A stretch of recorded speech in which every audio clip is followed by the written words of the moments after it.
Kia ora and welcome to the Silly Kiwi Millennial podcast with yours truly, Scotty Mills and the big dog, the big also, the oos with the juice, big cons for less.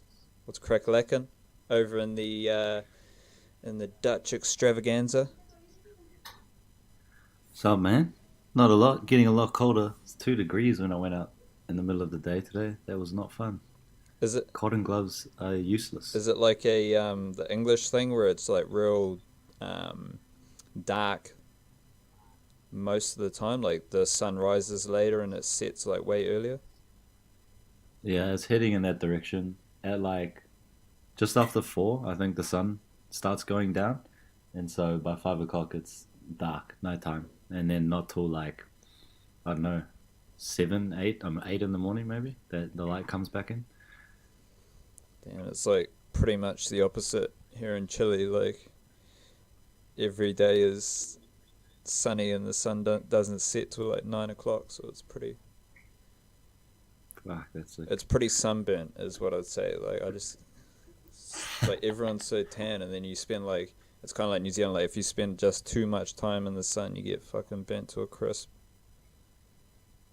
there's a heaps of like those like leathery people there, like leathery old people, like looks like cowhide, how thick and burnt their skin is. Uh, there is, but I think the vibe is like I think it's more like the Asian culture. Whereas if you're super rich, you don't have like a crazy tan because you're Mm. viewed as being like, if you're a worker, you're out in the sun heaps, so you're going to be more tan. Whereas if you're Mm. super rich, you're going to have a tan because you're sitting by the pool, but you're also, you're in your air conditioned house, or you're just inside a lot. Whereas the builders, the farmers, that sort of class is just way browner, I'd guess. And then you've also got like people with Mapuche blood who are just browner naturally, like Māori or Polynesian people. True. Mm. Oh, like it's literally like, it's just straight up like blue sky every day. So it's pretty crazy. Jesus. We've actually got a topic for this week. We've got an idea that is suited to our millennial status, and we're both in the peak millennial stages of our life. We are 10 out of 10 millennials. We've grown up as millennials, and we've also grown up with a Kiwi dream of buying a house, of getting on the property ladder, and all those quarter acre dreams and all that sort of jazz. But I think we share a weird. I guess it's weird because just how eager everyone is to get on the property ladder, and it's probably evident in the fact that we're both not in New Zealand, so we've both left New Zealand instead of pursuing, career choices that would help us buy a house. So we're going to talk about like how we feel about that idea of buying a house, not necessarily the specific buying a house aspect, but what it represents about us as millennials and the generation before us. Like, have you? How do we start this? Have you had any like desire to buy a house, given the before you're 30 years old, say, given that the line everyone plugs all the time is, oh, I want to get on the property ladder. Once I'm in, I'm all good. I just want to buy a house. I just want to save up and buy a house. Like, given that context, which it seems every like adult in New Zealand is caught up in that narrative. Like, how do you feel about, well, have you had the desire first and foremost to buy a house at a young age? For me personally, nah, I haven't. Um, nah, but that's also because I've been pretty fortunate growing up, and my parents owned the house that we grew up in, and managed to acquire a few more properties. Not as a means to like make money on the market and sell shit, but just as a way to bring some security to their children and their grandchildren in the future. But I guess that influenced why I didn't want to, buy a house, but also because it's so unrealistic for millennials to actually, save and get a house. And then the media pumps out articles of people, buying houses and deposits and shit like it's fucking easy or something. But then there's always like a benefactor in there or someone helping them get into the house. Like if it was so achievable to get a house by yourself, like by just sheer working hard and saving, then there'd be so many more people with houses in New Zealand. You wouldn't need to write an article on a young person getting a house because everyone would have a house. Whereas like I go in Kentucky or like meet Aussies overseas and they have houses back home. Or, after Kentucky, I caught up with them and they just bought a house. And it's like, the fuck, these people are my age, and they own their house. And I guess why I don't really have the desire is, well, A, because, my family has a house, we're a family, but also that it's so unrealistic. I don't want to, give away 10 years of my life just trying to save for a deposit of a house, that I might not actually want because it's not my dream house, but, it's all I can afford after saving for 10 years or whatever. Yeah, but like the um, the fact that your family like has a house, like you were probably never going to buy a house anyway, were you? Like that more influence you like going flatting or you moving out of home instead of like wanting to. But I got to get out of this house. I got to go buy my Yeah. own house. Like, It's I don't know, it's a cultural thing too that, you know, like being Pacific yes, Islanders, you family is really important and you sort of stay within your family or community, I got, cousins on both sides that live with my aunt and uncle, but then the other cousins live there too. And it's just the way it is. Like, if you have a house, you have room for everyone, or a garage or something. I don't know. Yeah. well, especially when it's a lot harder to rent or buy a house, either or, and you have like it entrenched in your culture that your house is welcome for everyone.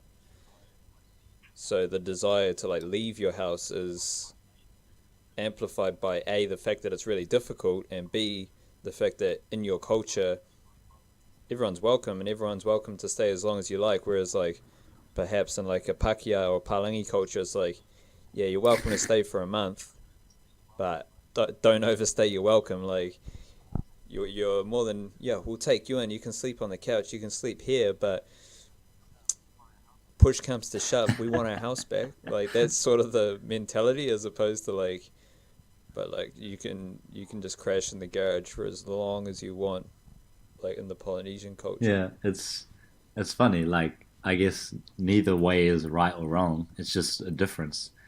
Uh, but Yeah. yeah, it was weird coming over to the Netherlands because I met my partner's family and they're like really nice, real hospitable, but also like, okay, when are you staying from this state to this state? Okay, like there was never any ambiguity about how long we were staying. It was like we always knew precisely how long we were staying, which was weird for me to start with, but it's just the way it is here. They're still just as lovely as my family. They just do things differently here, which took a little getting used to, but it's all good.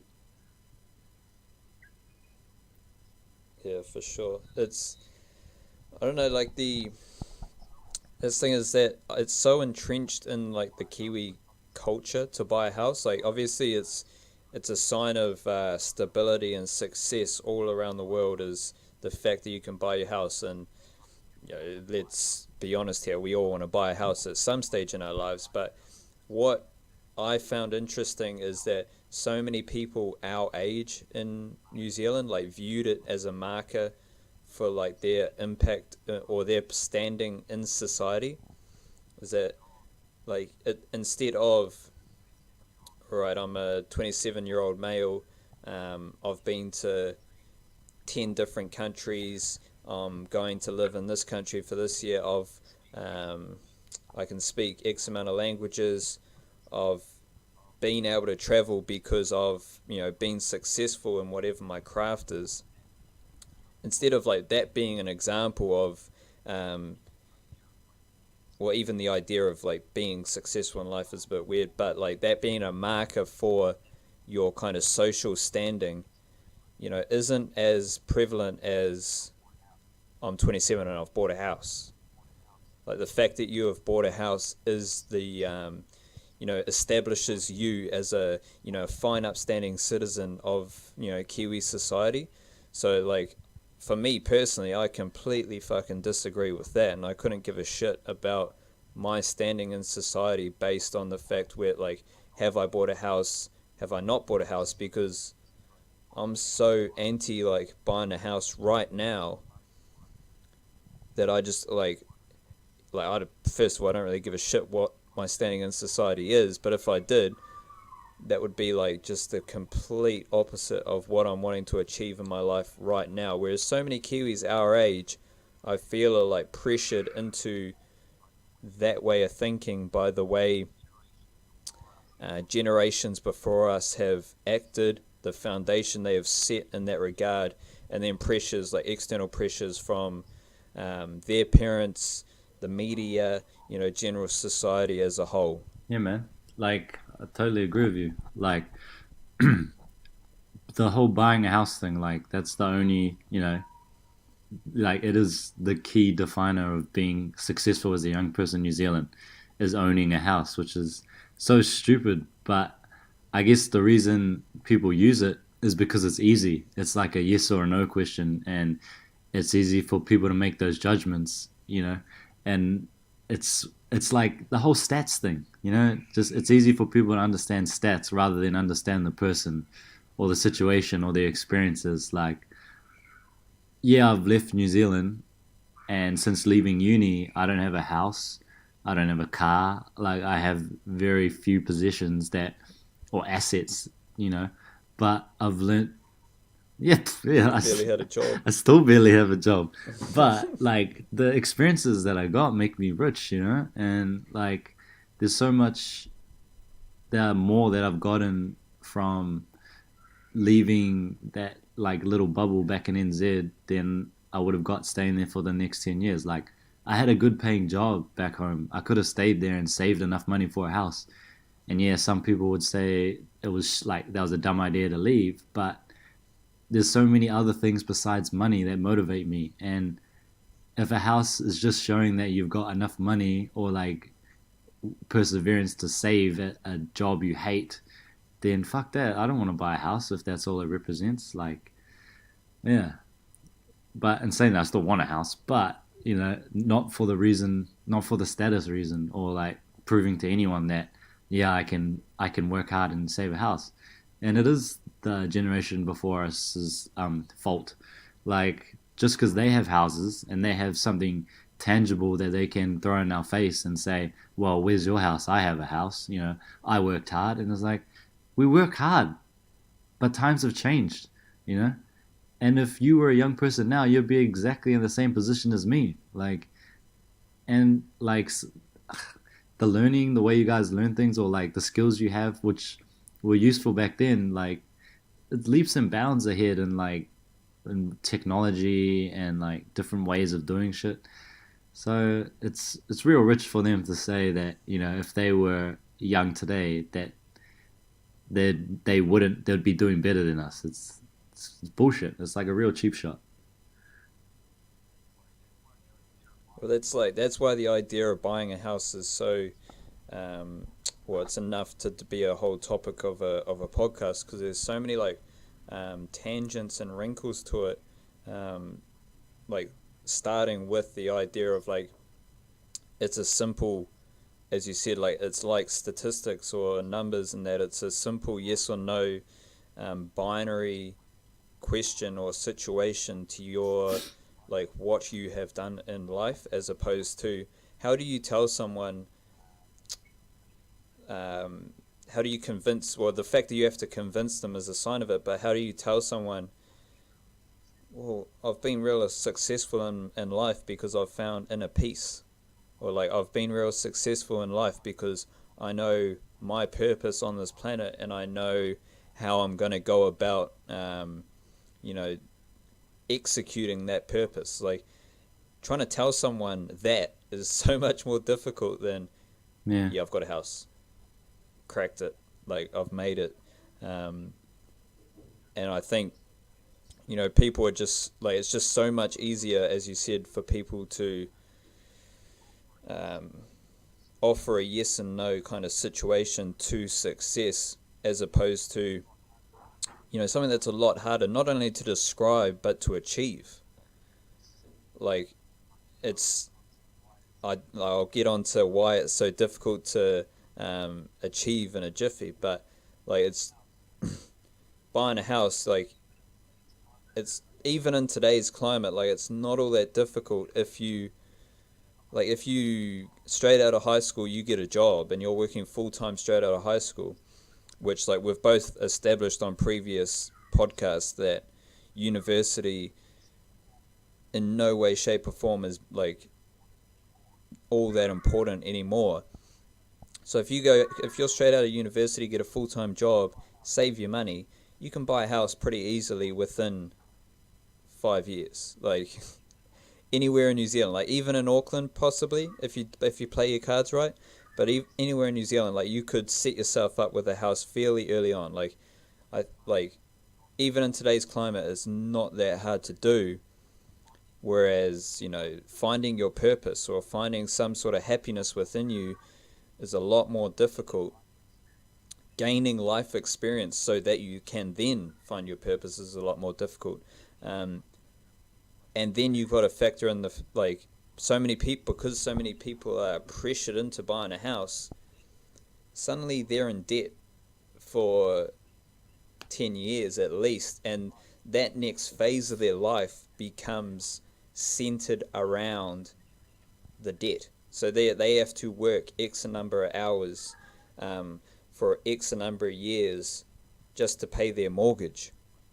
And from that, you like, not only are you locked into that, you then have to, you know, that could become a factor in depression. It could become a factor in how you interact with your friends, the experiences that you maybe miss out on, the quality of your life, because you are locked into a debt. And it's like, just because the materialistic item that you've got, you know, is viewed as a success. Whereas what's your long term success? The fact that you are now in debt for a long time, like. Hmm. It's yeah. Well, I got mates back home my age, and two or three of them actually just bought houses. Two, one in Auckland, one in like Manukau, and the other one down in Taupo. And none of them are gonna come visit me or like gonna do a big trip to Europe because they all have bills to pay now. And one of them has a kid, so that's understandable. But the other two, just with their partners, they bought these houses, and now, yeah, they are set up in the long run, but also they miss out on things. Not saying that it's everyone's, what makes everyone happy is a personal decision. So like they're all good, they were willing to make that commitment, which is sweet. But I just like, they tell me like, oh bro, we'd love to come over, but we can't right now.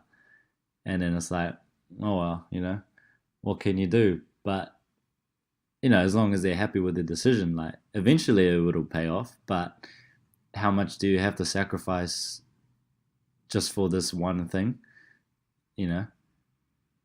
It's it's a difficult thing to like measure, as well as the experience that I gain while they're paying off a house. Because also in 10 years time they have a house and I don't have a house, and I have experiences.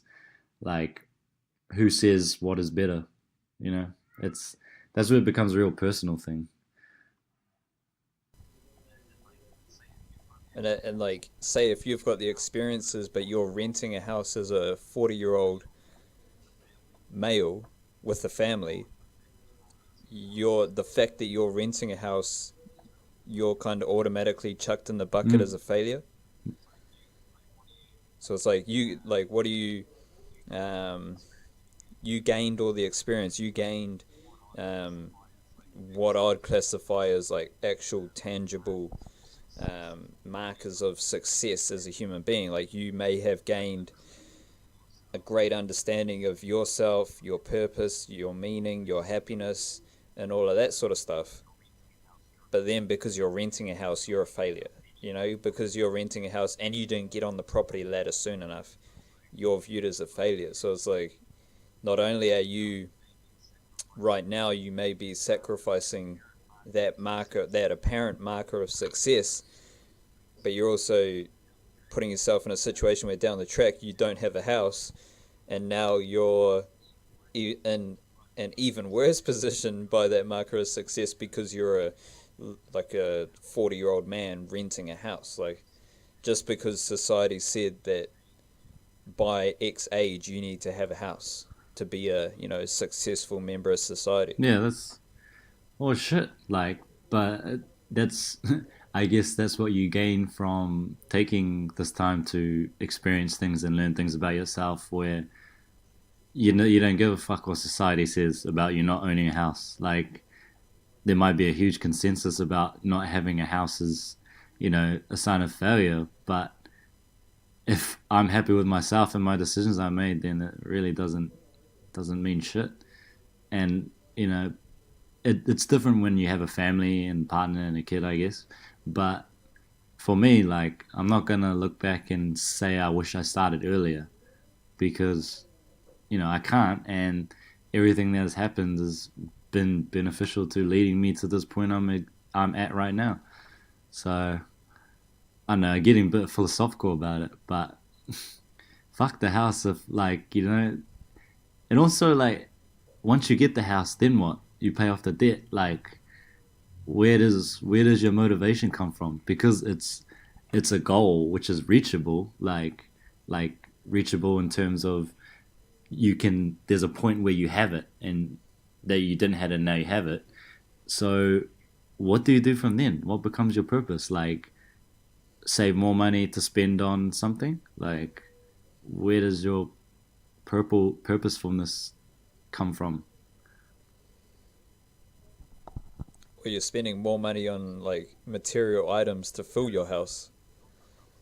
So it's like a Yeah, I guess so. never-ending materialistic cycle that just doesn't align with and that's the weird thing because like I was going to say it doesn't align with an enlightened millennial perspective, and I think a lot of millennials these days understand or are open to a different way of thinking, and that's what was so annoying about the situation in New Zealand is that it felt like the pressure to buy a house was just so overwhelming that it didn't reflect like what the reality was, like in terms of Mm.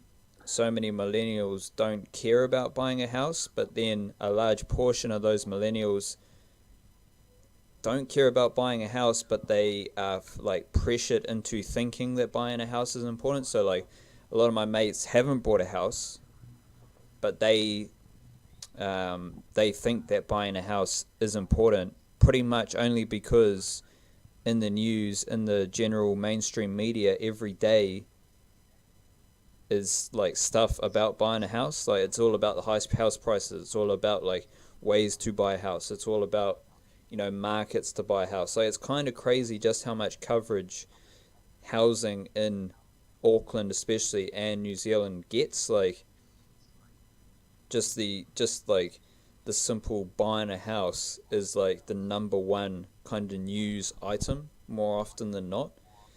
And it's like if you see that every day and you're not like of a super enlightened perspective, of course you're going to be pressured into thinking that that's what is important. Like I don't blame anyone or I don't look down on anyone who falls into that category, and a lot of them are my mates, so I can't like think any less of them because the pressure and just the visibility of that pressure is so overwhelming. Like that's why it's great to take yourself out of that bubble and get like somewhere where you are not exposed. Like I'm barely exposed to buying a house here in Chile. other than like walking past the house that's for sale. Like that's the only exposure I get, let alone exposure to buying a house in Auckland, because I just don't like pay any attention to the New Zealand media, obviously. So I've taken myself out of that bubble, and so I've like, even though I was anti that kind of way of thinking before, you see so much of it in the media that you're like, you start to second guess yourself, or you start to think that like, well, am I fucking up as a human being? Like, am I doing this wrong? Am I going about the wrong way just because the pressure's like so overwhelming? But then you take yourself out of that bubble, and it's like, huh? Like, literally, you're not like missing anything because you've like just swapped out um, the overwhelming pressure for life experiences and so on. So it's like, I definitely don't look down upon anyone for that way of thinking, because it's just so crazy how overwhelming the coverage of buying a house is, which is largely thanks to the media organizations and the people who spread that information or knowledge come from a generation where buying a house was super important to your standing. Like, you wanted to have a quarter acre dream. Like, that was the thing. That was the ultimate, was to have your quarter acre. And so now those people are dealing in a landscape where you've got um, glorious immigrants. I can only say it in a positive fashion. So I'll say beautiful, glorious, joyful, righteous, lovely immigrants who have come and snapped up a lot of property in Aotearoa, and all power to them. But now you've got these baby boomer generation Kiwis who are trying to, apply their way of thinking to a situation that has just changed dramatically. And I think that's led to a lot of the pressure being applied to younger people subconsciously to buy a house. Yeah, I could agree with that. That yeah, especially the media. The media has so much power in New Zealand, especially because everyone just tunes into it and it's taken for gospel. Like fucking, it's the Bible in New Zealand. People believe anything, and especially as the older generation, like just above us, didn't grow up with technology like we did, and so they're more inclined to believe shit when they see it on the internet because it's the internet. But the internet is like can be full of shit. Anyone can write anything. So when they like believe all these articles about the state of the nation and fucking everything, like it's scary because they do believe it. Whereas us as millennials and people who've grown up in the digital age, because it's grown with us and we know what people are capable of doing on the internet, that we're not as we don't take everything that is on the internet as true. We question things a bit more, which I guess the media and capitalism and consumerism don't really like, because they want people to just want to buy things and like think less about shit. And that's what they like the house market. Like it was real. It's like oversaturated. It's this given so much attention and light that you need to buy a house, or even if you're not buying a house, everyone gets excited when when the land rates are reviewed, or like when the valuations come out for an area, and like what can you do with your house now? How much is it worth? It's going up. It's just it became a real easy market, and with like deregulation and everything, and all the foreign investors, you know, New Zealand was the perfect oyster for people to come in with more money than us and buy up properties. It's not their fault. It's the government. It's the people in power that let them come in and buy it. And because they were like having a field day, lapping up all these properties, and then people like all of a sudden like slowly realized what's happening, and then they're getting all like tired about it, and like, oh, now we need to buy a house because we'll be locked out forever from all these other people coming in. It was like, well, you are going to be locked out because they have more money than you, but you know if they have more money than you, they have more money than you. You can't do anything. It's like the market and the government that are really controlling things. It's, it's I don't know. It's just like something became a fad all of a sudden. Buying a house is a fad, so everyone needs to do it, and it needs to be like a nice family house, quarter acre dream. And then when that becomes unaffordable, like, oh, we need to get an apartment in town, kind of thing. And it's just they just keep pushing products like in our faces that we need to buy, and it can be compared to like fashion things, or like you need this pair of shoes, or like, oh, you need this type of Bluetooth headset, or you need this type of accessory in your car, kind of thing. It's all just feeding the fucking system. Like houses are worth way too much in New Zealand. Like my family house is worth a ridiculous amount of money now, and it's like we've barely done anything to it. It's fucking like highway robbery, like daylight robbery, that you can just charge like a house can be worth more for doing jack shit to it. It's crazy. It's all fucking skeptics and shit. Yeah. And that's the like.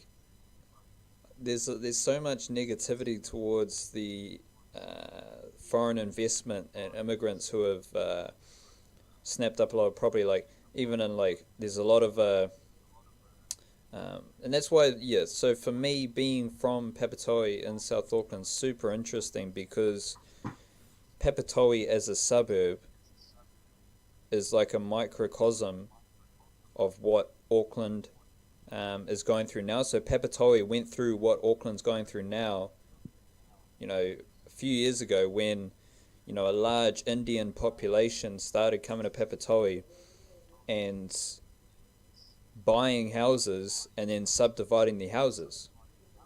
So suddenly, all our childhood homes that we grew up in, that we saw as we went to school, as we walked the neighborhood, suddenly those houses became two houses because like the backyard literally just got turned into a house like over 6 months.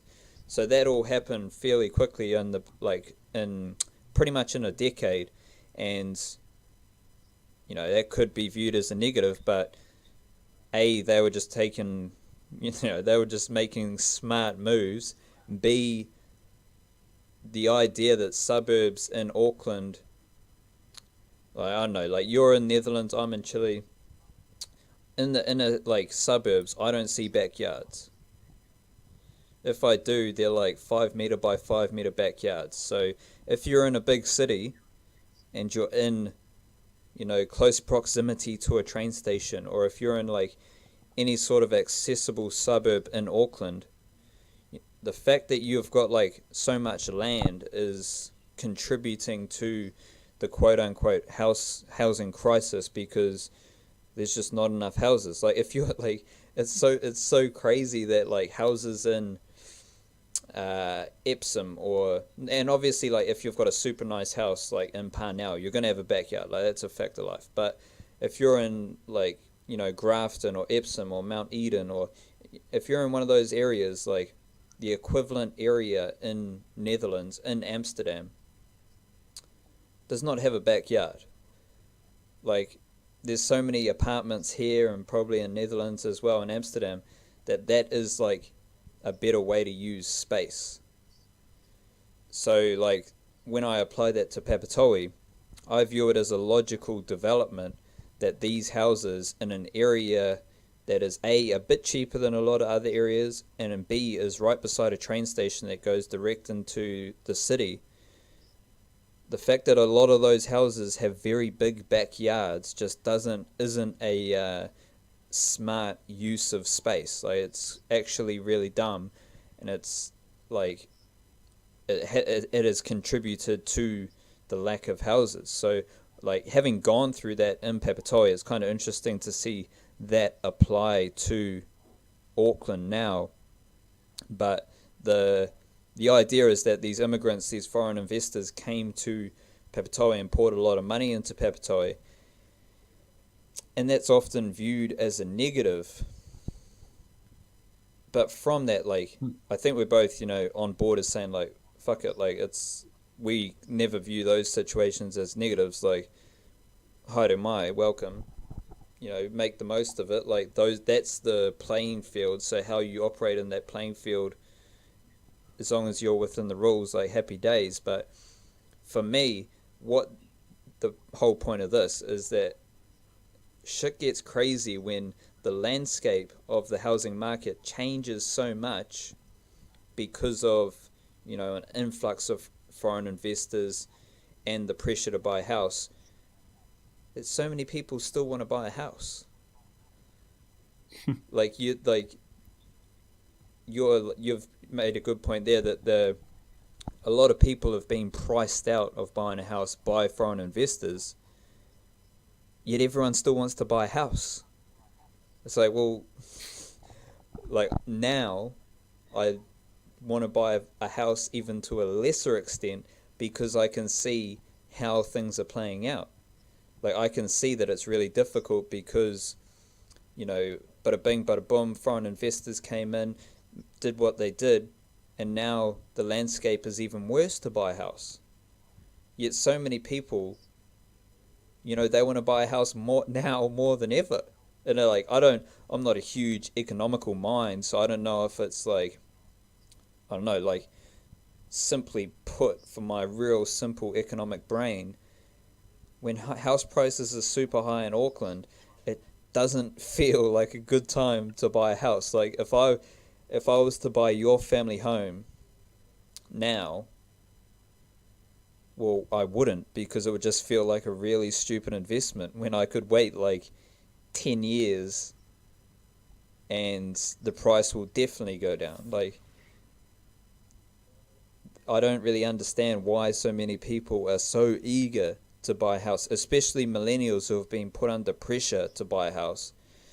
And so they view that pressure and they're getting into a housing market that has had an influx of cash from those foreign investors. Like that's what really puzzles my mind, is that like that's the landscape, that's the ballpark, the playing field. Okay, cool. So I'm going to make my move from what is happening and I'm not going to buy a house. Yet so many people are going in the other route and they're seeing like, oh, there's a lot of rich people investing a lot of money into Auckland houses, so I'm going to buy a house. Like, I don't know, like, what do you think about that?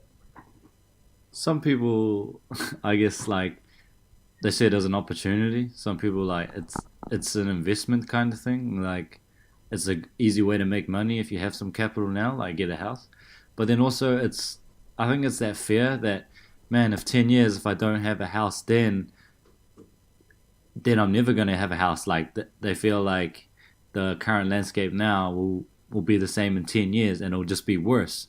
And it might be worse, but it might not be. Like, but it's just that fear of missing out that really, you know, pressures people to want to buy a house. Just that worry. Oh, I need that security. Some people need that peace of mind that, if things don't work out, I'm still going to have a house. I'm still going to have a place to rest my head. And so I guess that's what makes people want to buy a house at the moment, like right now. But yeah, I guess I've never really looked at your point that, you could just wait it out and, not waste your money until then, but, save some money for when the opportunity is right and later on. But I don't think it'll be like the area I grew up in Onehunga, or like Penrose. I wouldn't really be able to buy a house in that area, like not when my parents bought the house there. So that's changed, and I don't think it'll ever come down enough, or I don't think I'll earn enough to make that a worthwhile decision to buy a house there.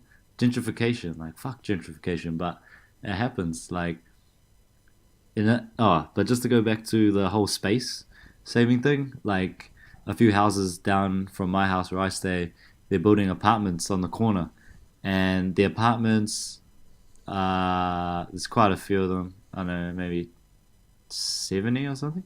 I can't remember.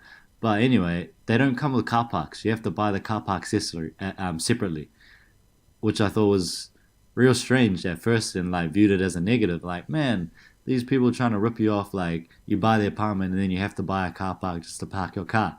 But it's kind of cool because it sort of forces people to not rely on cars, and pushes for that, use of public transports and bikes and just better for the environment and for space. Like parking spaces are just a fucking waste of space. It's ridiculous how many cars each house has in New Zealand or Auckland especially. Like, yeah, some people need houses, I mean, need cars to get places, but the amount of unnecessary cars parked at houses or just sitting on the side of the road is a bloody waste, man. Straight up, I have not seen a car park building in Concepcion in Chile. Yo. Like I've seen like car park yards that are like just a literally just a like 30 by 30 square meter area for cars, but Yeah. I have not seen a car park building in the city. And when you consider like not only in Auckland, not only could you put apartments where those car parks are in the CBD, Yeah. but because there's no car parks in the city, what do you got to do? You got to catch the train, you got to catch the bus. So you're not driving into the city, you are not creating traffic, you are not using your car, and there is like 500 more beds in the CBD. Like it just all around Auckland, it just feels like there's just an ultimate like waste of space. Yeah. Easy money for the car park people, but just such a waste of space that could be utilized so much better to help everyone. And fuck it, and they people complain about traffic all the time in Auckland, but no one wants to like give up their car. Like no one wants to go on public transport, and it's shit because they just Aucklanders are just renowned for complaining about shit and the traffic. But the traffic is there every day and it's not going to go away. It's just going to get worse until you change something. But it's that whole idea where people wait for someone else to do something or the government to do something.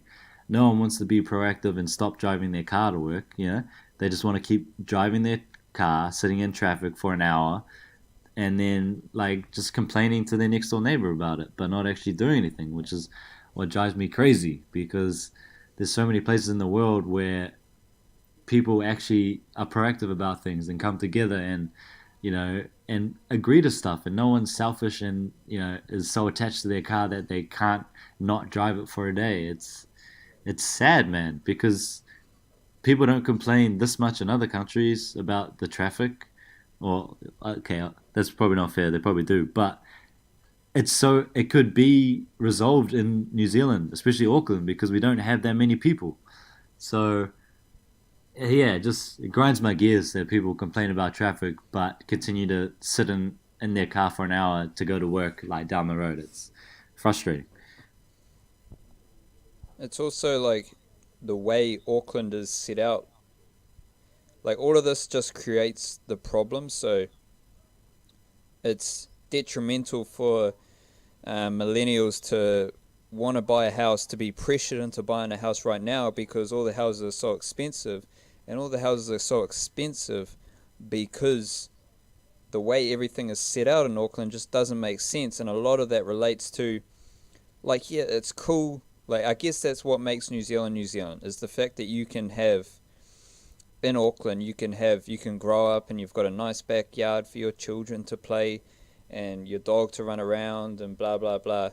But we've both experienced countries where, like, you don't have a backyard, but you've got a public space. There's amples of public space, like, nearby for that very reason.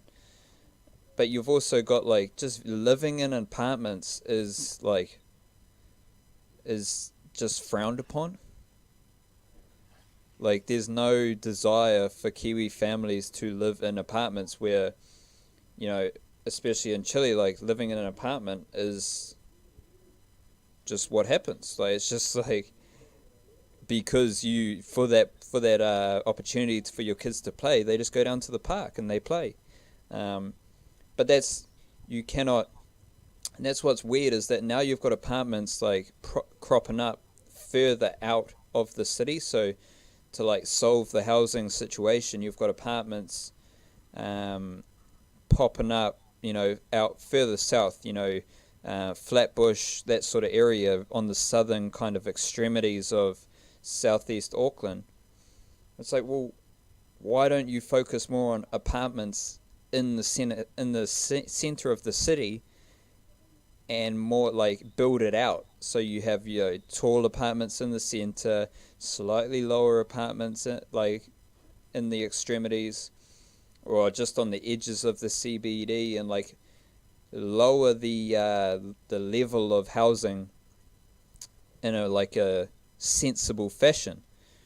Whereas at the moment it's like you've got like a, a lack of really like true blue apartment buildings in the city centre. So now you've got these like weird like levels in height throughout the city where you've got like apartment buildings that should be perhaps being built in the city centre being built in you know um, edges of Auckland, which just doesn't like, that's where the quarter acre sections should be, is on the edges of Auckland, not necessarily in the centre of Auckland.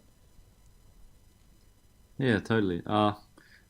Yeah, I agree sort of with that. It's I think they're doing that because they're trying to make more hubs like away from Auckland, like from the CBD, like try and make their own little communities and cities.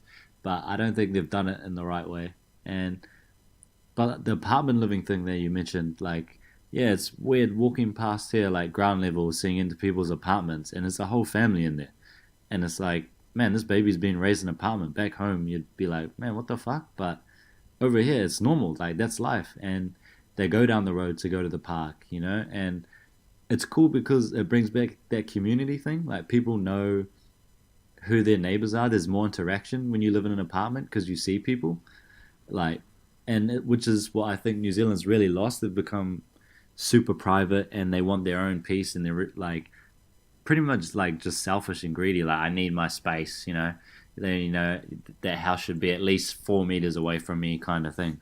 Like it just sucks because that's what's breaking down the community in New Zealand, because people don't go to the park, also because it's not safe and it's super PC, but don't go to the park. They tell their kids to play at the back of their house instead of going to make friends with the local kids down at the park, which I think sucks. And that's what happens when you build so without a lot of thought throughout Auckland, and you give people, or back in the day you had big sections because you didn't think the population was going to increase like that or whatever. But the fact is it has, and people should be more willing to embrace different ways of living and new ideas, and stop being so stubborn and just like, nah, this is the way it is, this is the way it was, this is the way it always will be. But it's like, just because that's the way it was doesn't mean it was right. And it's just that unwillingness to look at a different view or a perspective, which frustrates me about a lot of people in New Zealand, especially the older generation. Yeah, and it's I don't know. A lot has been made about the housing crisis in New Zealand, not in terms of the prices of houses in Auckland, but in terms of the quality of housing. A lot of state housing, a lot of cramming families into houses, and obviously, like I've said it before on this podcast, that like we operate to a different standard in New Zealand. We have to hold ourselves to a higher standard, and that's why it's so shocking that housing may be of a kind of shitty standard. But I catch the train to coach these hockey kids, and on the side of the train there is like little blocks of houses that are literally tin sheds. And it's like, if you really want to like it just puts everything in perspective to me, and I'm like, I'm coming from somewhere where there's a housing crisis because there's like X number of people in a house. These people don't even have a house. They've got a tin shed. They don't have all the items of a house. So just like, again, like in New Zealand we have to hold ourselves to a certain standard because that's what makes us who we are. But it's just everything needs context and perspective. Like yes, we have a housing crisis, but we definitely don't have a housing crisis. Like, Yeah, the people are so like the quality that we mentioned ages ago in one of the podcasts, like the comfort levels that New Zealanders are used to, and that unwillingness to like take a step back to make things better for everyone because they don't want to give up the luxury items or like driving their car everywhere and like refusal to ride the bus or train. I think that's another thing that is really frustrating about New Zealand, where it's so much better than a lot of places, but people forget that and take a lot for granted in New Zealand, and then get real caught up on the little details of things that in reality they'd be fine without. They would manage. It would be all good.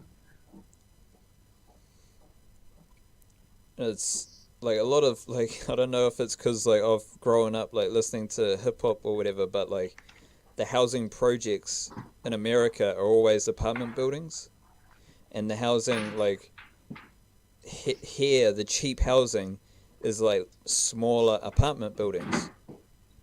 So you kind of move from smaller apartments to a smaller house. Like that's kind of the level up, the progression. Whereas in New Zealand, state housing is a house, which like is fantastic if that's the level of housing you get for when you don't have a house. Like happy days. But again, like it just doesn't seem like especially in Auckland, if you could fit so many families that don't have a house, and you could build a little community where all those families look out for each other, all those families share with each other, and they live in a more wholesome environment if you just gave them enough like apartments instead of trying to cram all these families into state houses that are literally houses that are caught up on the old style Kiwi property where you've got a bit of land, you've got your fence, you've got your, 3 bedrooms. On that piece of land, you could literally comfortably, like these are not like shitty apartments, like it's just a normal apartment, but you could fit 3 or 4 different families into one little apartment building. Like, it's just weird um, how housing is viewed, especially in Auckland, and that's the next point is like I don't think Auckland is a fair like representation of New Zealand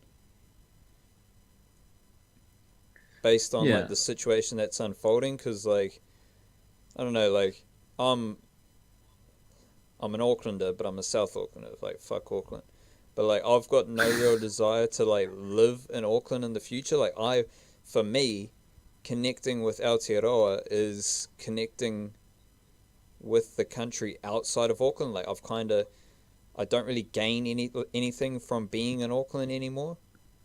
So my desire is to buy a house outside of Auckland and to live in an actual community and to be like to actually have the Kiwi experience because the Kiwi experience is definitely not in Auckland. yeah. I get a bit embarrassed when I meet Kiwis overseas and have to tell them I'm from Auckland because it's yeah we get a bad rap from the rest of the country, but for me, like it's just because that's where I grew up and that's family. Like that's what Auckland is to me. If everyone got up and moved out of Auckland, I'd happily never go back to Auckland again. But the fact that there's people there and my family is still there, that's why I'll go back. But yeah, like you said, there's not a lot else that Auckland gives me besides my family and some nostalgia about where I grew up. But it's yeah, it's really not fair to use Auckland as a representative for the rest of the country. The country's yeah a lot different than Auckland, which is really cool and more exciting, I guess. Which is why I want to travel more of the country when I go back home. But yeah, Auckland's it's just another city, and it's not even that great of a city. I think they have this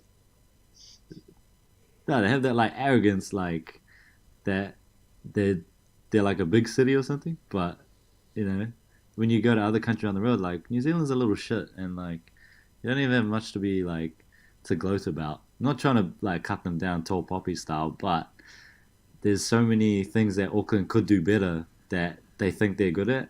So that's why I'm like, fuck, you need to go to another country, man. Well, that's the thing. I think we've got a unique perspective because we're both like true blue Aucklanders, like born and raised, know Auckland like the back of our hands. Like we are fucking. I think we can genuinely shit all over Auckland because we know Auckland in and out. And that's the thing is like Auckland is like the big metropolis in New Zealand.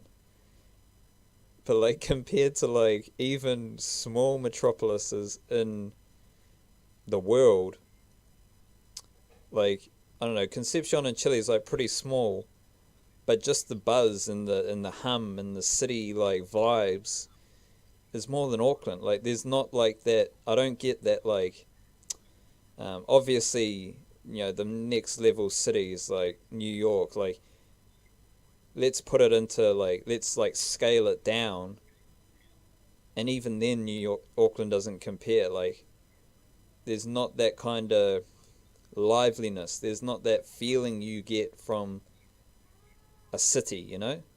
It's like it's just like more. Uh, the word I'll use is blunt.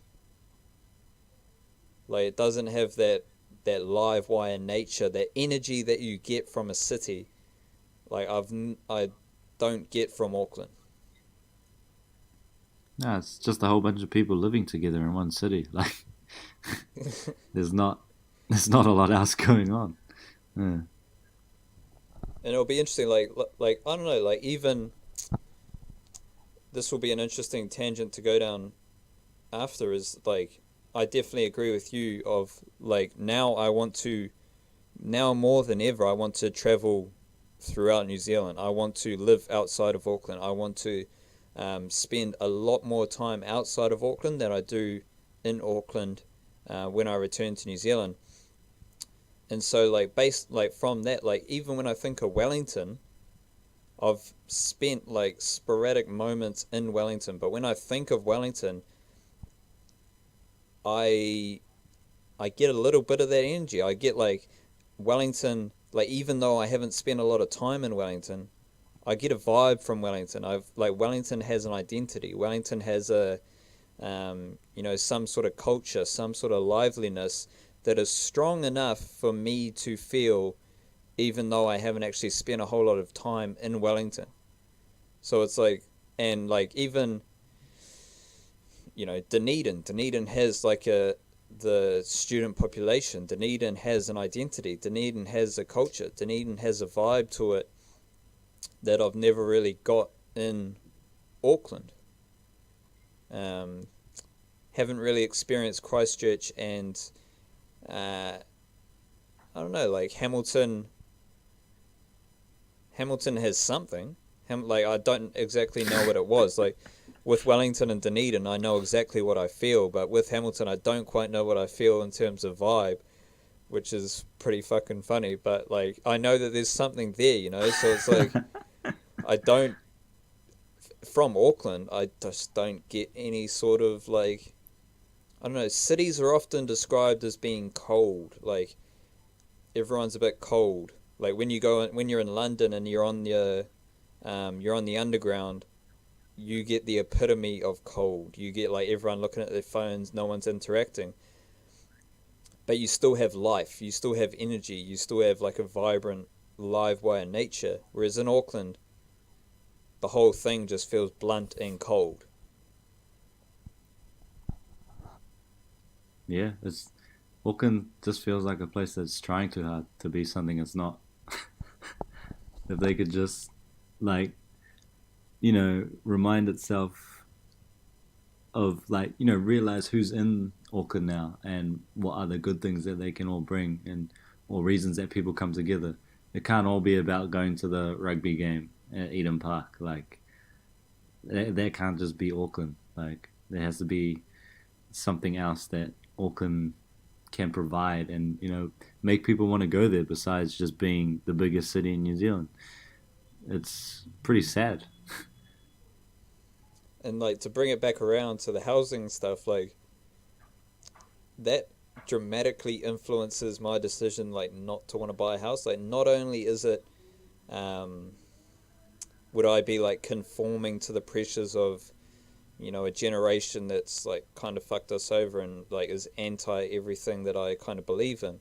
So not only is it that, not only does it just feel like a really bad economic decision, but it's also like I like all of that to buy a house in Auckland. Like I have to endure like all of that. I have to deal with all of that. I have to be in debt for 10 years to have a house in Auckland. Like it's not like if all of that was to have a house in Queenstown, fuck, like I might deal with that. Like I might make those sacrifices. I might be keen for that. Like then it's a different equation. But all of that to have a house in Auckland, like fuck out of here. Yeah, I agree. I don't know, but that also makes me want to go back and try and help Auckland or like my community, my suburb where I grew up. Like, I want to go back and try and help it. And if it works, it works. If it doesn't, well then fuck it. But I just yeah, that's probably one of the things I want to do. Just help out, bring back the community in my little suburb, and hope that infects the rest of the city. And there's other people doing the same type of work in their suburbs, and then we have this utopia. No, Well, that's no. like 100%. Like I'm South Auckland hardcore, so like I'm definitely like I have to. I view my mission as kind of like going away and getting all these tastes of other experiences, so that when I return, I can actually like I might not live in Auckland, but I'm definitely gonna be a you're gonna think that I live in Auckland, like because the presence in South Auckland and the community is that strong that the feeling is that like I am in the community, and I definitely will be in the community, but I had to like I don't know, like it feels like I had to get away to let shit like suss itself out. Like I don't want to deal with any of that like right now. Like y'all see which like way you want Auckland to go. You guys figure it out, and I'm gonna go experience life, and then when I return, I'll act accordingly. Like I'll if I gotta like spark up some major community, like if like you or I has to get the ball rolling, happy days. If you have already got the ball rolling and we're working towards utopia, now we can like play our part. But it just felt like now was the time to. It just felt like there's like so much going on in Auckland. You've got like a massive influx of population. You've got a city that doesn't know how to deal with that influx of population. You've got people who don't know how to deal with so many different ethnicities, different cultures. You've got an astronomical difference between socioeconomic status. You've got um, like a CBD that just isn't equipped for the people. You've got no public transport. You've got like all these different layers of just shitty ness that needs to be sorted out in the next, or not that needs to be, that will be sorted out like by necessity because people need to survive and live and thrive in Auckland. Like it needs to happen. It will happen in the next 5 years or so. So it's like kind of cool to get out of that equation, I guess, and like suss out my perspective and then step back in when the dust settles down, which I definitely think it will happen. Yeah, I feel the same. Like, I left Auckland to let Auckland just be Auckland and separate me from it, so that I can see it, without being a part of it, and have that like outside in perspective, which I think I'm getting from being away from Auckland, which is nice because it gives you a chance to look at other ideas and ways of doing things. So when the time's right to go back, and if there's a way that I can help out, then I'll definitely do that. kind of feels like Auckland is built on people right now who have spent far too much time in Auckland, Yeah. like who may have like they may have gone out and experienced another culture, but like not recently or not like in the true blue reality, or they're Yeah. just so out of touch with Auckland that they are trying to apply their experiences to Auckland in a way that doesn't really relate to Auckland. No, they're just caught up on some ideas of what they think Auckland should be, and they're just a refusal to think it can be anything different, or it's too hard to try and be something else. Yeah, yeah. How would you like? I don't know. We got to leave something practical for our fellow millennials who are dealing with like the pressures of having a student loan and then on top of that, like wanting to buy a house because everyone's telling them to buy a house. So like, I don't know, like not advice because we're not in a position to offer any fucking advice on the situation, but I don't know, like it's more a case of just like standing firm to your beliefs of like how you want to live your life. I think is the best way to put it from my perspective. Like, how do you view that? Well, I'd give them advice. Nah, bro, What's just your advice? bro, Give me some advice. bro, just go on holiday. Like leave Auckland and like not on a holiday. Like leave Auckland, even if it's just to another city.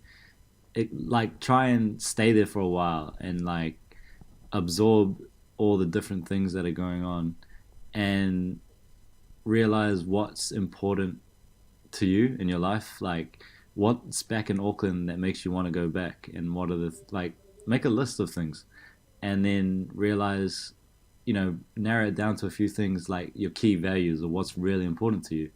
And then if you can apply those back in Auckland and you want to go back. But if you're not ready to go home and you're still unsure of what really matters to you, then keep looking for it. Don't be sold into the idea that you have to do anything, or like there's a pre-made path set for you and a career path, and then you get a house and you get married and all that shit. Just if that's what you want and that makes you happy, then cool, do it. But if you have any uncertainty about it, don't feel you need to do it for anyone else. I mean, at the end of the day, it is your life, and you're the only person living it, not anyone else. So yeah. Yeah, there's a few interesting little bits in there. The um, find like whatever. I think people just need to have the strength and the courage to do strictly what makes them happy instead of doing what makes their parents happy or what makes society happy. You need to first of all, and this goes to your first point there, like you need to figure out what makes you happy or what you want out of life, and you will gain that. You will experience that when you place yourself in a different environment. When you're in a different environment and you are exposed to different people, you are exposed to a different way of living, and there's a fucking almighty difference in way of living between Auckland and Tauranga or Auckland and Hamilton. Like, you don't have to go overseas to get that. You can, experience that within New Zealand, but you need to experience something new people, new culture, new vibrations, new energy, new whatever it is.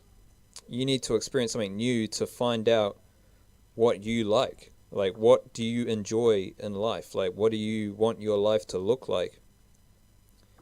And from there, make your decision. And, like, I think for so many people, the first step is the hardest, but you've also got, like, me and you, we are both on, like, our, second or third and fourth, like, kind of journey. Yeah. You know? Why the fuck are you laughing? Nah, just reminiscing. Yeah. Hey, but no, but that just goes to show we've tried shit numerous Yeah, times that's the before. yeah. Like it's I don't like maybe we got little bits and pieces from that, like from the like the first time, but then now we've like really established our way of thinking and our identity and our what matters at most to us. We've really established that like on the third go. Like it didn't come around fully on the first go. So you need Yeah, to persevere. You need to continue to take on new experiences and challenge yourself to really understand that, because like if you don't take the first step, you're going to be stuck in that cycle. And as when you're stuck in that cycle, it's not that it's hard to get out of the cycle, because it's always easy to get out of the cycle. You just step outside the fucking cycle. Like that's not a hard. Like you just need to, you know, grow some kahunas, or challenge yourself and take yourself out of the cycle. Like that's not a difficult process. But what is difficult is when you're in the cycle, you start to open yourself up to advice, or you start to you start to open yourself up to people who haven't left the cycle, so their only perspective is that cycle. And then so all the information you're gathering keeps you in that cycle, so then it compounds, and then you never want to leave the cycle because that's where your comfort is. So I don't know, like it's always difficult to step out, but you got to step out, and then you've also got to be willing to go the third and fourth time as well, because you're never going to capture it all in the first time. well said, Mister Scotty Mills. Well said. Fucking, that's what we are, just some silly Kiwi millennials dropping knowledge bombs.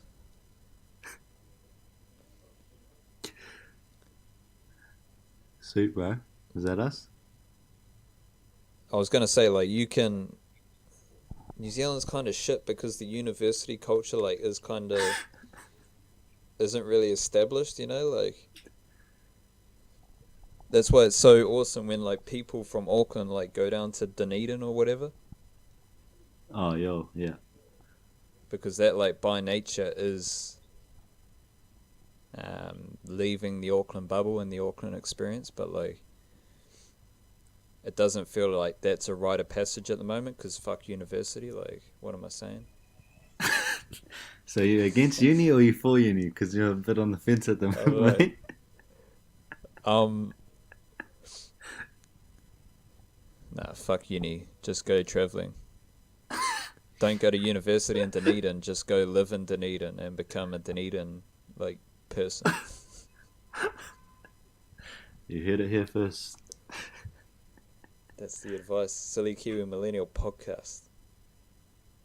What's your number one? Simplify your advice into a nice little media bite-sized piece for the Silly Kiwi Millennial podcast listeners, loosely based around the topic we've discussed in this episode, big cons. What do you got for the listeners? I'll ad-lib just a few more seconds to allow that little piece of advice to form in your loins. My loins. Big Yeah. cons, living in the big old Netherlands. The Yeah. Dutch. You ready to go? I'm ready to go, mate. I'm ready If to you're go. ready to go, drop it. If you have to live only one lifestyle for the rest of your life, make sure it's the do whatever the fuck you want lifestyle. And that's it. And You'll be that's it. happy. Like, if you don't want to fucking listen to us, don't listen to us. Like, as long as you're living how you want to live, that is what is most important. Cowabunga. Scrap!